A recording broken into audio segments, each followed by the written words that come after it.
Gautam neuro care brain stroke migraine fits brain and spine surgeries కి best neuro surgeon. నమస్కారం. ప్రస్తుతం మనతో పాటు ఇస్కాన్ టెంపుల్ నుంచి ప్రణవానంద ప్రభుజీ ఉన్నారు. వారు ముంబైలోని గోవర్ధన్ ఇకో విలేజ్ ఆశ్రమంలో సేవ చేస్తూ ఉంటారు. వివిధ మాధ్యమాల ద్వారా శ్రీకృష్ణ తత్వం గురించి, వారి లీలల గురించి, అలాగే రామాయణ మహాభారతాల గురించి కూడా ప్రవచనాలు ఇస్తూ ఉంటారు. ఎంతోమంది ఆ ప్రవచనం విని మార్పు, అంటే వాళ్ళ జీవితాల్లో మార్పు చూసిన వాళ్ళు, అలాగే మారాలని కోరిక ఉండి విన్నవాళ్ళు, ఇలా చాలా మందిని చూస్తూ ఉన్నాము. రకరకాల అంశాలపైన ప్రభుజీ మాట్లాడుతూ ఉంటారు. అయితే ఇవాళ ప్రత్యేకించి ఒక శుభ సందర్భం గురించి మాట్లాడుకోబోతున్నాం. జనవరి 22వ తారీఖున ఆ శ్రీరాముల వారి పునః ప్రతిష్ఠ జరుగుతోంది అయోధ్యలో. ఈ అంశం గురించి మాట్లాడదాం. ప్రభుజీ, హరే కృష్ణ. హరే కృష్ణ. నమస్కారం అండి. నమస్కారం. ఎలా ఉన్నారు? బాగున్నా, మీరు ఎలా ఉన్నారు? చాలా చాలా బాగున్నాను. చాలా శుభ సందర్భం ఇది. ఈ కొత్త సంవత్సరంలో మొదటి, అంటే ఒక 10 రోజులు 20 రోజుల్లోనే ఒక గుడ్ న్యూస్ వింటున్నాం మనం. ఎప్పటి నుంచో వింటున్నప్పటికీ ఎప్పుడెప్పుడా అని 1000 కళ్ళతో ఎదురు చూస్తున్నటువంటి ఆ సందర్భం జనవరి 22వ తారీఖున రాబోతోంది. ఆ శ్రీరామచంద్రుని పునః ప్రతిష్ఠ మహోత్సవం. నిజంగానే నాకైతే ఎప్పుడు చూద్దామా వారిని అని ఉంది. ఆ అదృష్టం ఎప్పుడు వస్తుందో మరి. అంటే ఈ విశేషాల గురించే మీతో మాట్లాడాలి అనుకున్నాం ప్రభుజీ. ఆలయ నిర్మాణం కానీ చాలా అంగరంగ వైభవంగా జరుగుతుంది. ఆ కార్యక్రమం కూడా అంతే వైభవంగా చేయాలని ప్లాన్ చేస్తూ ఉన్నారు.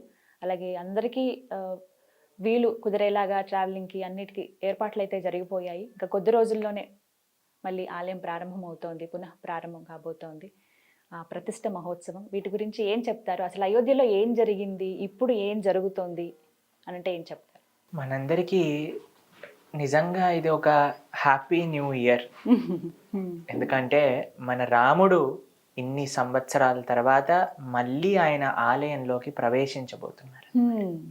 మనందరికీ తెలుసు, రాముడు త్రేతాయుగంలో అయోధ్య నగరంలో ఆవిర్భవించారు. స్వామి యొక్క వైభవం, రామో విగ్రహవాన్ ధర్మ, రాసిపోసిన ధర్మస్వరూపమే రామచంద్రమూర్తి. అంటే ప్రేమ, వినయం, భక్తి ఇవన్నీ గురువు పట్ల, ఆచార్యుల పట్ల, తండ్రి పట్ల, తల్లి పట్ల, భార్య పట్ల, తమ్ముళ్ళ పట్ల, ప్రజల పట్ల, స్నేహితుల పట్ల, అందరి పట్ల కూడా రాముడు చూపించిన ఆ పరిమితమైన ప్రేమ, ధర్మము, వినయము, ఇదే రామచంద్రమూర్తి అని అంటే. మనందరినీ కూడా అసలు ధర్మం అంటే ఏంటి, అసలు ధర్మాచరణ అంటే ఎలా ఉంటుంది అని ఆచరించి నిరూపించిన వారు మన రామచంద్రమూర్తి. శ్రీరాముడు నిజంగా వారిని చూసి నేర్చుకోవాలి. మనకి భారతదేశం అంటేనే రామరాజ్యం అని మాట్లాడతాం కదండి. రాముడు అంటే ధర్మం గురించి ఎక్కడెక్కడ ప్రస్తావన వస్తుందో అక్కడ రాముడు ప్రస్తావన రావాల్సింది. రాముడు అని అంటే ధర్మం, ధర్మం అంటే రాముడు. వాళ్ళు ఆ రెండు సేమ్, ఇంకా వేరు కాదు. అటు రామచంద్రమూర్తి యొక్క అద్భుతమైన ఆ చరిత్ర రామాయణం మనం చూస్తాం. రామాయణం ఎన్ని లక్షల కోట్ల సంవత్సరాల నుంచి మనకు వస్తూ ఉంది. వాటిని మనం చదువుతూ ఉన్నా, ఎంత బ్రహ్మాండంగా రామాయణ ప్రవచనాలు చేస్తూ ఉంటాం. రామచంద్రమూర్తి యొక్క ఆలయాలు మనకి ఎక్కడ కనిపిస్తే అక్కడ రామాలయం లేని ఊరు ఉంటుందా అండి? ఖచ్చితంగా. మన తెలుగు వాళ్ళకి ఇంకొకమైన ఒక గొప్ప అదృష్టం ఏంటి అంటే, రాముడు ఇక్కడ ఉన్నాడు. మన అరణ్యవాసం చేసినప్పుడు భద్రాచల క్షేత్రం, ఆ భద్రాచలం క్షేత్రంలో ఆ రాముడు ఉన్నంత సౌందర్యం ఇంకెక్కడ మనం చూడం. ఎంత అందంగా ఉంటారు రాముడు, అమ్మవారిని చక్కగా ఒళ్ళో పెట్టుకొని ఉంటారు అన్నమాట. అది కూడా ఎంత చక్కటి రాముడు అని అంటే, ఎంత గొప్ప రామ భక్తులు, రామదాసు లాంటి. ఈ మన రాష్ట్రం మొత్తం కూడా రామ భక్తితో నిజంగా చెప్పాలంటే నిండిన రాష్ట్రం అన్నమాట. కాబట్టి హిందువు అనంటే, సనాతన సాంప్రదాయము అనంటే రామకృష్ణాదులు మనకి చాలా ముఖ్యం. కానీ దురదృష్టవశాత్తు మనకి అటు రాముడు జన్మభూమి లేదు, ఇటు కృష్ణ జన్మభూమి కూడా ఆలయం లేకుండా అయిపోయింది. రాముడి యొక్క అయోధ్య గురించి మాట్లాడితే 1528వ సంవత్సరం జూన్ 6వ తారీఖున బాబర్ అనే ఎవరైతే ఆ ఎంపరర్ ఉన్నారో వాళ్ళ యొక్క జనరల్ 1,75,000 మంది హిందువుల్ని సంహరించి అక్కడుండే రామ మందిరాన్ని కూల్చేశారనమాట. అప్పటి నుంచి రాముడికి ఉండడానికి ఒక స్థలం కూడా లేదు. 500 సంవత్సరాలు ఇప్పటికీ 500 గడిచిపోయింది. అయిపోయింది. అయినా సరే సనాతన ధర్మానికి చెందిన ఈ దేశంలో, సనాతన ధర్మం పుట్టిన దేశంలో, సనాతన ధర్మం ఈ ప్రపంచాన్ని మొత్తం కూడా సనాతన ధర్మం వైపు తిరిగి సనాతన ధర్మంలో ఉండే రాముడి గురించి తెలుసుకొని, రాముడు మాకు ఆదర్శం, రామ భక్తి మాకు కావాలి, రామనామం కావాలి అని భారతదేశానికి వస్తే, భారతదేశానికి వచ్చి ఆశ్చర్యపోయే విషయం ఏంటి అంటే రాముడికి అక్కడ ఆలయం లేదు. రాముడికి గుడి లేదు, కృష్ణుడికి గుడి లేదు. కాశీలో విశ్వనాథుడికి ఆయన ఒరిజినల్ ఆలయం లేదు. అది మన భారతదేశ స్థితి.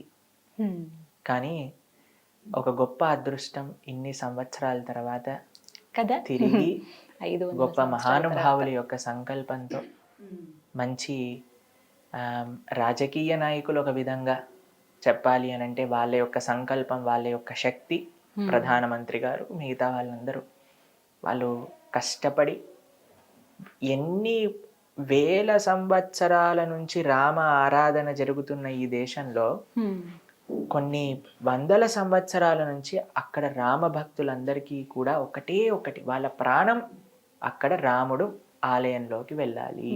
ఇది రామ జన్మ యొక్క భూమి, ఆయన పుట్టిన ప్రదేశం ఇది, ఇక్కడ ఆయనకి ఆలయం ఉండింది, ఆయన ఆలయంలోకి ఆయనను పంపించండి. మా గురువు గారు 1971లో అయోధ్యకి వెళ్ళినప్పుడు అక్కడ ఆయన చెప్పారనమాట, మొత్తం మిలిటరీ వాళ్ళందరు నించొని మొత్తం ఐరన్ ఫెన్సింగ్ ఉండేదన్నమాట, ఎవరు లోపల పోనిచ్చేవాళ్ళు కాదు.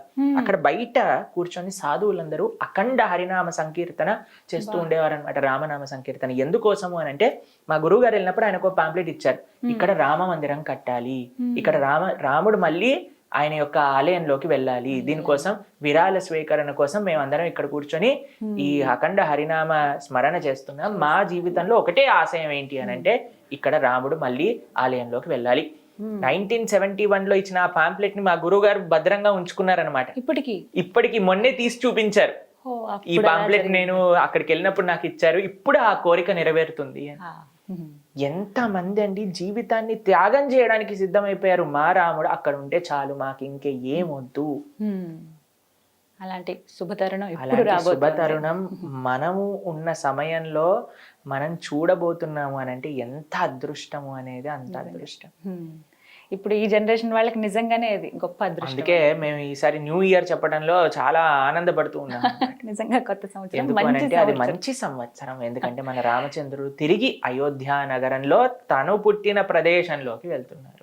చాలా మంది ఆర్గ్యూ చేశారండి, ఎలా ప్రూవ్ చేస్తారు రాముడు ఇక్కడ పుట్టాడు అనే విషయం గురించి ఎలా తెలుస్తుంది అని అంటే మనకి తెలుస్తుంది. రామభద్రాచార్యులు అని చాలా గొప్ప జగద్గురువులు అనమాట. ఉత్తర భారతదేశంలో చిత్రకూటంలో వాళ్ళ పీఠం ఉంటుంది, తులసి పీఠం అని. ఆయన చిన్నప్పటి నుంచి ఆయనకి నేత్రములు కనిపించవు, అయినా సరే సుమారుగా 4 లక్షల శ్లోకములు కంఠస్థం ఆయనకి.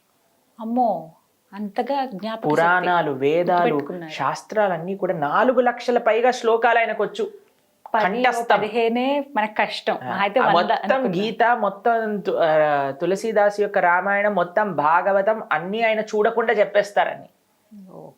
అటువంటి ఆయన శాస్త్రాలలో నుంచి ప్రూవ్ చేశారు ఏది కరెక్ట్, రాముడు పుట్టిన ప్రదేశం ఇదే అని ఆ జడ్జి దగ్గర ప్రూవ్ చేశారనమాట. ఎంత మంది అండి అసలు రామ జన్మభూమి, ఇది ధర్మం కోసం నించోవడం అంటే.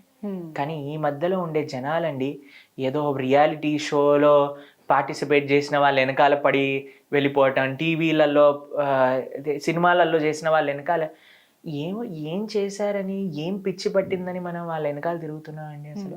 అసలు వాళ్ళు సమాజానికి ఏదన్నా మంచి ఒక దారిని చూపించారా, 10 మందికి మంచి చేశారా? కానీ ఈ యువతరాన్ని చూస్తే మాకు అప్పుడప్పుడు బాధేస్తూ ఉంటుంది. అందరు అలా ఉన్నారని కాదండి, చాలా మంది దైవం గురించి ఆలోచిస్తున్న వాళ్ళు ఉన్నారు. ఈ రోజుల్లో మళ్ళీ ఆ అవేర్నెస్ కొంచెం పెరిగిందండి, తేవడానికే ప్రయత్నం అందరూ చెయ్యాలి. మనం ఈ కార్యక్రమాధ్యమంగా చేసేది కూడా అదే కదా. ఏదో ఒక విధంగా కొంతమందికైనా సరే. ఈ రోజు మమ్మల్ని ఒకళ్ళు అడిగారు, ప్రభుజీ కొన్ని చాలా లక్షల మంది చూడొచ్చు, కానీ కొన్ని ఏవి చూడకపోయినా సరే మీరు వెళ్తారా చెప్పడానికి అని అంటే నేను అన్నాను, ఒక్కళ్ళు మనస్ఫూర్తిగా నేను చెప్పే మాటలు విన్నా సరే మేము వెళ్తాం అక్కడికి. ఎంత ఉపయోగం అవి. కళ్ళు మారినా చాలండి మాకు జీవితంలో. మా మొత్తం చేసే ప్రయత్నం పొద్దున్న నుంచి రాత్రి దాకా మేము కష్టపడింది ఒక్క వ్యక్తి అయినా సరే, ఒక్కసారి అయినా సరే రాముడి గురించి, కృష్ణుడి గురించి ఆలోచించారా అంటే నా జీవితం తరించినట్టు. మీకు అలాంటి అనుభవం ఏదైనా ఎదురైందండి? ఏ విషయంలో? ఒక్క వ్యక్తి నా వల్ల మారారు, ఎంతో మంది అని నాకు తెలుసు, కానీ మిమ్మల్ని బాగా కదిలింపజేసింది, మీరు చలించింది. మాకు ఒకసారి చెప్పారు, ప్రభుజీ మేము అంతగా అసలు భక్తి ఇలాంటివన్నీ మాకు ఉండేది కాదు, కానీ మా వైఫ్కి మేము బర్త్డే గిఫ్ట్ ఇవ్వాలి అని అనుకున్నా. అయితే మేము వెళ్ళి అడిగా, ఏం కావాలి నీకు ఈ సంవత్సరం బర్త్డే గిఫ్ట్ అని అంటే ఆవిడ అన్నారు, ఈ సంవత్సరం నాకు బర్త్డే గిఫ్ట్గా ప్రణవానంద దాస్ చెప్పిన భాగవతం వినాలి మీరు అని అడిగారు. అయితే మీ భాగవతం వినే లోపలే నేను భక్తుని అయిపోయాను ప్రభుజీ అని చెప్పారనమాట. ఇలాంటివి విన్నప్పుడు మాకు చాలా ఆనందం వేస్తుంది, అరే మేము ఒకళ్ళ జీవితంలో ప్రభావితం చేయగలిగామే అని. లేదా చాలా మంది చెప్తుంటారు, ప్రభుజీ మేము సూసైడ్ చేసుకునే పరిస్థితిలో ఉన్న వాళ్ళం, మీ ప్రవచనాలు ఏదో ఒక విధంగా మమ్మల్ని ఉజ్జీవింపజేశాయి, మేము ఇప్పుడు ఎంత చక్కగా మేము ఆనందంగా ఉంటూ 10 మందికి ఆనందాన్ని పంచుతున్నాం. మొట్టమొదట మనం వీడియో చేసినప్పుడు కూడా ప్రభుజీ ఇదే అంశం మాట్లాడుకున్నాం. నిజంగా చాలా మంది అలా డిప్రెషన్లో ఉండి సూసైడ్ దాకా వెళ్ళిపోయిన వాళ్ళు కూడా ప్రణవానంద ప్రభుజీ వారి ప్రవచనం విని, వారు చెప్పినటువంటి కొన్ని వాక్యాలు విని ఇంకా జీవితం ఉంది అయిపోలేదు అని ఆగిపోయిన వాళ్ళు చాలా మంది ఉన్నారు. ఇది వాస్తవం, ఎందుకంటే కామెంట్స్ రూపంలో కూడా కొన్ని చూస్తాం కదా, వాళ్ళ అనుభవాలు చెప్తూ ఉంటారు. ఆ విషయంలో చాలా కాబట్టి ఆ విధంగా ఎవరినైనా మేము సేవ చేయగలుగుతున్నాము అని అంటే మాకు చాలా పెద్ద అదృష్టం. కానీ మనం చేసేదంతా ఒక చిన్ని మట్టి రేణువు లాంటిది, ఇసుక రేణువు లాంటిది. ఇంకా చాలా. కానీ ఆ రాముడు వస్తే, ఆ రాముడి యొక్క భక్తి, ఆ రాముడి యొక్క ఆలయం కానీ వస్తే ఇంకెంత మందికి రాముడి గురించి తెలుస్తుంది. ఎలా ఉండబోతుందని మీ భావన?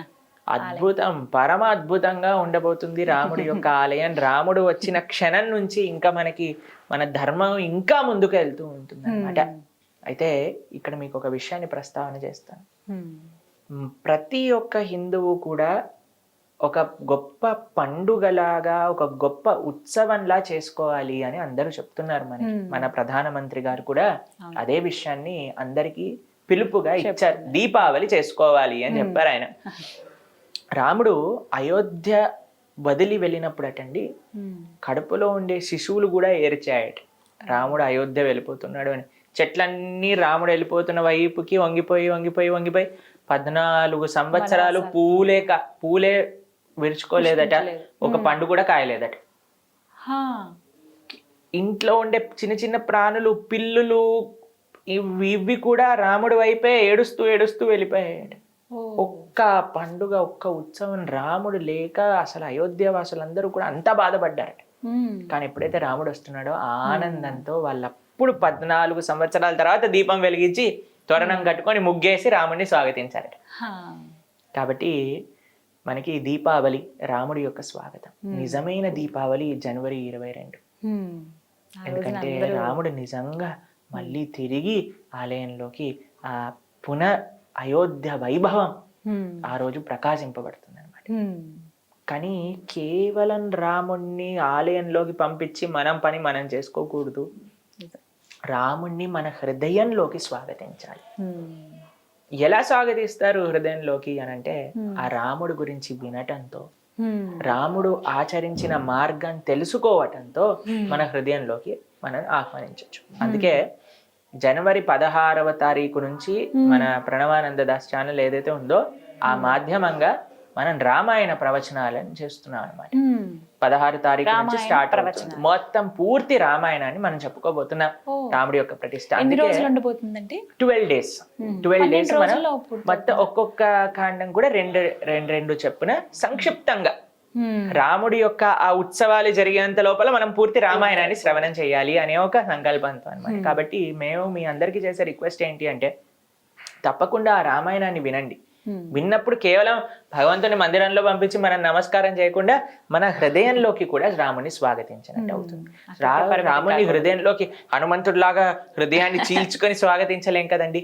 చెవుల ద్వారా ప్రవిష్ట కందరంధ్రేణ అని అంటారు. చెవుల ద్వారా భగవంతుడు మన హృదయంలోకి ప్రవేశిస్తారనమాట. ఇంకొక విషయం చెప్తాను, కేవలం హృదయంలో పెట్టుకోకండి, రాముణ్ణి ఈ ప్రపంచం అంతా నడిపించండి. ఎలా నడిపిస్తారు రాముణ్ణి? మనం ధర్మాచరణ చేస్తే రాముడు నడిచినట్టే. ఎందుకంటే రాముడు ధర్మం కాబట్టి. ఇందులో 3 స్టెప్స్ అండి. ఫస్ట్ది, మనందరం ఒక గొప్ప ఉత్సవంగా రామ పునఃప్రతిష్ఠ ఉత్సవాన్ని చేసుకోవాలి. మనకు తెలుస్తున్నది, ఇంటింటా అక్షంతలు పంపిస్తున్నారట, ఆ కార్యక్రమంగా జరుగుతుంది. దాన్ని కూడా స్వాగతించండి, బ్రహ్మాండంగా ఎంతో పవిత్రంగా స్వీకరించండి. దాంతో పాటు మీరు 22 జనవరి తారీఖున అద్భుతమైన దీపోత్సవంగా చేసుకోండి. దానికంటే ముందు ప్రిపరేషన్గా 16th నుంచే మీరు రామాయణం వినటం స్టార్ట్ చేయండి. అప్పుడు హృదయంలోకి వస్తుంది. రాముడు వచ్చేసాడు ఆలయంలోకి, రాముడు వచ్చేసాడు మన హృదయంలో. దాని తర్వాత ఒక చిన్న మార్పు మన జీవితంలో తెచ్చుకుందాం. రాముడు నడిచిన విధానాన్ని మన జీవితంలో తెలుసుకొని నేను ఎలా మారాలి. రాముడు అంటే ఎవరండి? తల్లిదండ్రుల యొక్క ఆజ్ఞ తూచా తప్పకుండా పాటించేవారు, భార్యకి ఎంతో రెస్పెక్ట్ ఇచ్చేవారు, ఏకపత్ని వ్రతుడు, అన్నా తమ్ముళ్ళ మధ్యలో అన్యోన్యమైన ప్రేమ. అన్నా తమ్ముళ్ళు ఎలా ఉండాలి, భార్యాభర్తలు ఎలా ఉండాలి, ఒక పిల్లలు ఎలా ఉండాలి తల్లిదండ్రుల పట్ల, ఒక రాజు ఎలా ఉండాలి ప్రజల పట్ల, ఒక స్నేహితుడు ఎలా ఉండాలి స్నేహితుడి పట్ల. దేంట్లోనైనా మీకు ఒక ఐడియల్ పర్సనాలిటీ కావాలి అని అంటే మా రామచంద్రుడు ఉన్నాడు అక్కడ. ఆయన చూపిస్తే చాలు, ఆయన చూపిస్తాడు. మీకు ఎవ్వరూ ఇన్స్పిరేషన్ అవసరం లేదండి ఈ ప్రపంచంలో. రామకృష్ణులు ఆర్ ద బిగ్గెస్ట్ ఇన్స్పిరేషన్. అయితే ప్రభుజీ, శ్రీరాముల వారి నుంచి మేము ఏం నేర్చుకోవాలి అని అంటే ఏం చెప్తారు? మీరు ఏమి మంచి విషయం నేర్చుకోవాలన్నా మా రాముడు నేర్పించడానికి తయారుగా ఉన్నారు. రామో విగ్రహవాన్ ధర్మ. మీరు ఏ మంచి పని చెయ్యాలి అని అనుకుంటున్నారో మా రాముడు, మన రాముడు ఆ విషయాన్ని చూపించేసాడు ఆల్రెడీ తన ఆచరణ. మీరు మంచి వైపు వెళ్ళాలి అని అనుకుంటే రామాయణం చూపిస్తుంది. మీరు ఎలా ఉండకూడదు కూడా రామాయణం చూపిస్తుంది. మంచి అన్న తమ్ముళ్ళుగా ఉండాలనుకుంటున్నారా? రామకృష్ణులుగా ఉండండి. పిచ్చి అన్న తమ్ముళ్ళుగా ఉండాలనుకుంటున్నారా? వాలి సుగ్రీవుల్లా ఉండండి. మంచి రాజులా ఉంటారా? రాముళ్ళలా ఉండండి. ఒక చెడు లక్షణాలు ఉన్న రాజులా రావణుడు ఉన్నాడు మీ దగ్గరే. ఒక మంచి భర్త, అన్ని రామాయణంలో ఉన్నాయి. కాబట్టి రామాయణాన్ని వినండి. మనం ఎన్నోసార్లు వినుంటాం, మళ్ళీ రామాయణాన్ని వినండి. ఈ రామ జన్మోత్సవాలు అయ్యేంత వరకు, ఆ పునఃప్రతిష్ఠ మహోత్సవాలు అయ్యేంత వరకు చక్కగా ఆ రామ ధ్యాసలు, ఆ రామ మననంతో మనం గడపగలిగితే అది నిజంగా ఒక గొప్ప ఉత్సవం అన్నమాట. మీకు ఆ విషయం తెలుసా? ఇంతకు ముందు పాత రామాయణం సీరియల్ వచ్చింది కదండి దూరదర్శన్ లో వచ్చినప్పుడు, ఎప్పుడైతే ఆ రామాయణం టెలికాస్ట్ అయిందో మన దేశంలో 70% క్రైమ్ రేట్ తక్కువ ఉండిందట ఆ టెలికాస్ట్ అయినంత వరకు. ఎందుకంటే అందరిపైన అంత ప్రభావితం చేసింది. అది మాత్రం నిజమండి. ఇప్పటికీ కరోనా టైంలో మళ్ళీ రిలీజ్ చేసినట్టుగా, ఇప్పుడు మన సినిమాలు రిలీజ్ చేసినట్టుగా ఆ సీరియల్ని మొత్తం ఆ భాగాన్ని అంతా కూడా మళ్ళీ టెలికాస్ట్ చేశారు. మళ్ళీ అంతే ఇదిగా చూశారు. అదే అంటున్నా. కాబట్టి ఒకటి ఏదైనా చూసాము అంటే మన జీవితంలో ఏదో ఒకటి నేర్చుకోవాలి. మంచి విషయం నేర్చుకోవాలి, పిచ్చి విషయం కాదు. ఏదో ఒకటి విన్నాము అని అంటే మంచి విషయం నేర్చుకోవాలి, పిచ్చి విషయాలు కాదు. కాబట్టి మనందరం, మేము ఇంతకు ముందు కొన్ని రోజుల ముందు మాకు కొన్ని వీడియోస్ పంపించారనమాట. ఒక రియాలిటీ షో, వాళ్ళు ఎవరో బయటకు వస్తే వీళ్ళందరూ గట్టి గట్టిగా అరవటం, అది ఇది చేయటం, వేరే వాళ్ళపైన దాడి చేయటం, అవి ఇవి అన్ని చూస్తే మేమైతే బాధేసింది. బాబా, అయ్యో వీళ్ళందరూ ఈ దేశానికి సంబంధించిన యువకులా, వీళ్ళ రేపొద్దున మన దేశాన్ని ముందుకు తెరిపించేది. ఏం చేస్తున్నారు, ఏ పరిస్థితిలో ఉన్నారు, ఏం చెయ్యాలి, ఏం చేయకూడదు అని తెలియకూడదా అండి మనందరికీ కూడా? దేనికోసం అంటే మాకు ఏంటి బాధ అంటే, యువత ఎప్పుడైతే ఆదర్శాలు, తప్పుడు ఆదర్శాలలో వెళ్ళిపోయింది అనుకోండి, ఇంకా ఈ దేశం వాళ్ళ చేతుల్లోనే కదండి ఉంది. ఎక్కువ యంగ్ జనరేషన్ ఉన్న కాబట్టి యంగ్ జనరేషన్ దేని నుంచి ప్రభావితం అవ్వాలి అని అంటే మంచి విషయాల నుంచి ప్రభావితం అవ్వాలి. కానీ మంచి చెప్పేవాళ్ళు, మంచి చూపించే వాళ్ళు ఉన్నారా అంటే ప్రశ్నార్థకం అయిపోయింది. దొరికిన ఇలాంటి కొద్ది వాటిని కూడా యాక్సెప్ట్ చేసే ఆ గుణం ఉండాలి. కాబట్టి మీ అందరికీ మేము చేసే ప్రార్థన ఏంటి అంటే, ఆ రామాయణం చక్కగా శ్రవణం చేయండి. మీరు వినటం కాకుండా మీ పిల్లల్ని ప్రోత్సహించండి. అందరూ కూడా ఎప్పుడైతే ఆ రామభక్తి, ఆ రామనామం, ఆ రామచింతన, రామ కథ ఎప్పుడైతే వస్తుందో, ఆ రామ భక్త శిరోమణి హనుమాన్, అటువంటి హనుమ అటలో మనం నడవాలి. ఆయన శక్తి, ఆయన యొక్క భక్తి, ఆయన యొక్క సేవ. హనుమంతుడు చూసారా అండి మీరు? ఒక స్వరూపంలో మీరు చూసారనుకోండి, హనుమ ఒక దగ్గర గద పట్టుకొని ఇంకో చేత్తో ఇలా పర్వతాన్ని పట్టుకొని హృదయంలో సీతారాములు మనకి అలా ఒక అద్భుతమైన, మా ఆశ్రమంలో ఉండే హనుమ కూడా ఇలానే ఉంటాడు. అయితే హనుమ ఈ స్వరూపంతో ఏం సూచిస్తున్నారు అంటే శక్తి. మన జీవితంలో ధర్మం ఆచరించాలి అంటే శక్తి కావాలని, ఆ శక్తి మన దగ్గర ఉండాలి. ఏం జీవితంలో సాధించాల్సిన సరే మనం సాధించగలిగిన శక్తి మన దగ్గర ఉండాలి. ఈ శక్తితో పాటు కావాల్సింది భక్తి, హృదయంలో భక్తి. హృదయంలో భక్తి, మన జీవితంలో సాధించడానికి శక్తి, రామసేవ. కేవలం భక్తి హృదయంలో దాచుకొని ఓ నేను ప్రేమిస్తున్నాను కాదయ్యా, ఏదో ఒకటి సేవ చెయ్యి. ఇలా పర్వతాన్ని పట్టుకొని తీసుకెళ్తున్నారు హనుమ రామసేవకై. కాబట్టి ఈ 3 మన జీవితంలో ఉండాలి. ఈ రామ జన్మభూమి యొక్క పునఃప్రతిష్ఠ కార్యక్రమంలో మనం స్వామికి ప్రార్థన చేయాల్సింది ఇదే. స్వామి, ధర్మాచరణ చేసే శక్తి, నీ యొక్క భక్తి, నీ సేవ మాకు ప్రధానించు. ఇలా ప్రతి ఒక్క హిందువు, ప్రతి ఒక్క సనాతన సాంప్రదాయానికి చెందిన వారందరూ కూడా ఒక్కసారి ఆలోచించండి. ఈ ప్రపంచంలో, ఈ దేశంలో, కనీసం ఈ రాష్ట్రంలో ఉన్న వాళ్ళందరూ కూడా ఈ రామ జన్మోత్సవం యొక్క కారణం చేతనైనా రామాయణం వింటే ఎంత మార్పు వస్తుంది జీవితాలు. ఖచ్చితంగా మార్పు వస్తుంది. అలాగే ప్రతి ఒక్కరు కూడా దర్శనం చేసుకోవాలని కోరుకుంటున్నారు. మళ్ళీ ఆ రాముల వారిని అక్కడ చూడాలనే కోరిక ఉంది. కేంద్ర ప్రభుత్వం కూడా రకరకాల ఏర్పాట్లు చేస్తున్నారు అక్కడికి వెళ్ళటానికి. నెల రోజుల కుంభమేళా లాగా చేస్తున్నారు అనమాట. కాబట్టి ఇస్కాన్ తరపు నుంచి కూడా ఒక పెద్ద స్థాయిలో ఫ్రీగా ఉచిత ప్రసాద వితరణ ప్రతిరోజు కూడా 10 నుంచి 15 వేల మందికి అక్కడ ఉచిత ప్రసాద వితరణ కోసం ఇస్కాన్ కూడా అక్కడ అద్భుతమైన క్యాంప్ ఏర్పాటు చేసి ప్రతి ఒక్కళ్ళకి కూడా, వచ్చిన వాళ్ళందరికీ కూడా ప్రసాద వితరణ, అక్కడ చాలా ఆర్గనైజేషన్స్ ఉన్నాయి, అందులో మన వాళ్ళకి కూడా ఒక ప్రదేశం ఇచ్చారనమాట. అక్కడ కూడా వాళ్ళందరూ చక్కగా ప్రసాదాన్ని ఇప్పుడు 20వ తారీఖు నుంచి ఫిబ్రవరి 15 వరకు వాళ్ళు ఆ ప్రసాద వితరణ ప్రోగ్రామ్ ని చేస్తున్నారు అనమాట. కాబట్టి ఈ ఇయర్ లో అన్నిటికంటే best and most proudest moment మనకి ఏదన్నా ఉంది అని అంటే అది 1 జనవరి కాదు, 31 డిసెంబర్ కాదు, మనకి 14th ఫిబ్రవరి కాదు. అది నిజమైన రోజు ఏదన్నా ఉంది, మనందరం సెలబ్రేట్ చేసుకొని, మనందరం if we have to look forward for something, that should be Rama Janmabhoomi యొక్క పునఃప్రతిష్ఠ. అది జనవరి 22.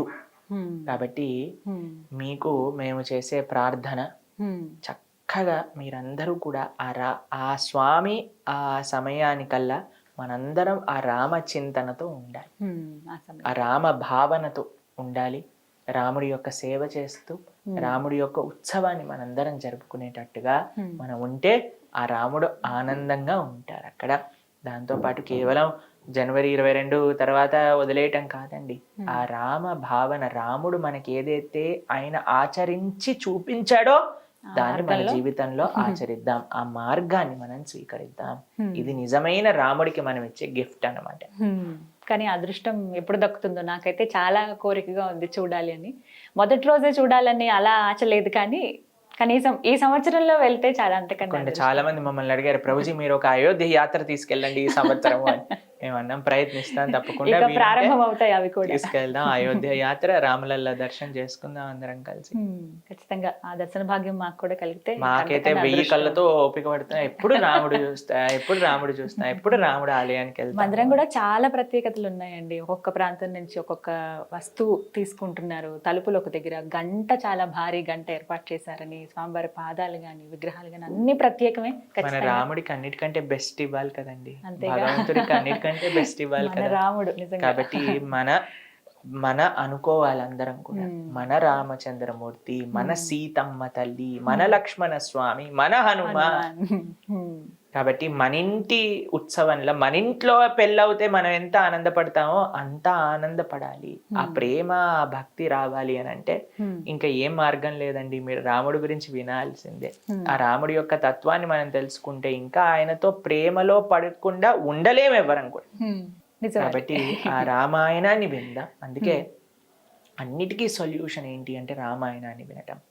ఎక్కడెక్కడ ఎవరెవరు బాధపడుతున్నా సరే రామాయణంలో చూస్తాను, రాముడి కథనే వాళ్ళని ఆ బాధ నుంచి బయటికి తీసుకెళ్తాం. సీతమ్మ తల్లి కూడా ఒక క్షణంలో బాధపడింది, బ్రతకటం ఎందుకు అనుకుంది, హనుమ రామకథను వినిపించారు. బ్రహ్మాండంగా ఆనందంగా అయిపోయింది సీతమ్మ తల్లి. కాబట్టి రామకథ, రామనామం, రామసేవ, రామభక్తులు వీళ్ళే మనకి శరణు. చూద్దాం అదృష్టం ఎలా ఉందో అనేది. చాలా చక్కగా వివరించారు ప్రభుజీ. నమస్కారం అండి. హరే కృష్ణ.